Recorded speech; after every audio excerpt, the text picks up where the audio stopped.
এটা দেখতে পাচ্ছেন চট্টগ্রামের একটা সবচেয়ে দর্শনীয় স্থান, যে স্থানটির নাম হচ্ছে ভাটিয়ালি সানসেট পয়েন্ট। আর এই সানসেটের সবুজ শ্যামল খুবই সুন্দর একটা জায়গা। দূরে দেখা যাচ্ছে ওইটা হচ্ছে রাস্তা, মানে যে সানসেট পয়েন্টের আসা যাওয়ার। এটা হচ্ছে মাঝখান থেকে দেখানো হচ্ছে, যেটা পাহাড়ের উপর থেকে অনেক উপরে, আর সমতল ভূমি থেকে প্রায় 20 তলা বিল্ডিংয়ের সমপরিমাণ হবে।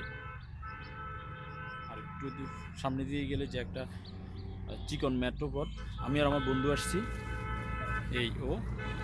এই সবুজ শ্যামল প্রাকৃতিক দৃশ্যে আসার জন্য।